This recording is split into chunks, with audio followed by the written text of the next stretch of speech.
Opera. Mid-1800s. A lot of Germans were into opera. Had 7 resident opera singers in the Sisterdale area. The area's original white inhabitants were largely German freethinkers. Those German freethinkers didn't want churches in Sisterdale because they had been so oppressed theologically that they thought, we don't want that, but we want great music. Because they realized early on, great music is so healthy for He's on my hit list Jordan tonight. has staged opera all over the hill country, from New Braunfels' Brontex Theater to Fredericksburg's Nimitz Hotel to Uvalde's Opera House, and to its oldest venue, Cave Without a Name. They have a beautiful room in the cave called the Throne Room. It's just perfect acoustics. So we're doing an Italian evening, pops, pasta, and puccini.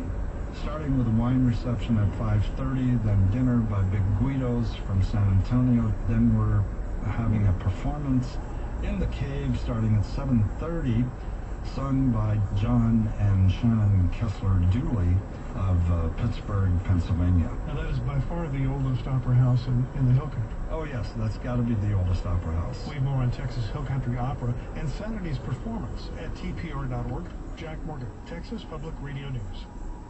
Taking a look at San Antonio traffic, there's an accident's cleared now on northbound I-35 and southbound I-37.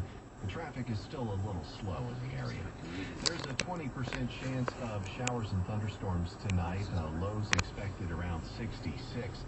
There's a 60% chance of showers and thunderstorms on Thursday. Otherwise, it'll be mostly cloudy with a high around 78. Currently, it's cloudy and 77 degrees in San Antonio. I'm Steve Short. That's Texas Public Radio News on KSTX. Support for NPR comes from NPR member stations and from GSK, partnering to discover new medicines by bringing high-throughput screening to academic researchers through the Discovery Fast Track Challenge. More at gsk.com/Discovery Fast Track. From the John D. and Catherine T. MacArthur Foundation, supporting creative people and effective institutions committed to building a more just, verdant, and peaceful world. More information is at macfound.org. And from the listeners who support this NPR station. From NPR News, this is All Things Considered. I'm Robert Siegel. And I'm Audie Cornish.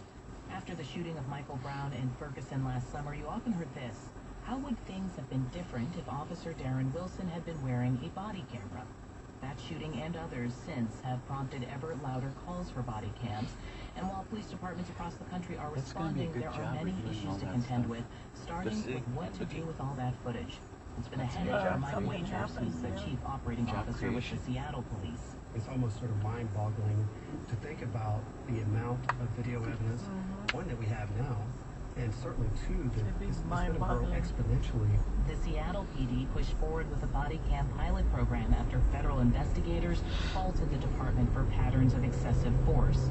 The department also launched its own YouTube channel, posts video that's been redacted, meaning it's been blurred out and stripped of audio for privacy purposes. The software to do the blurring was written by a computer hacker who earlier had overwhelmed the department with public disclosure requests. Chief Operating Officer Mike Wagers explains. We have dash cams in all of our cars. That has produced over 360 terabytes And again, of data. We were storing not that turned in without 100 feet notice. And a hacker came along, this anonymous requester, and wanted every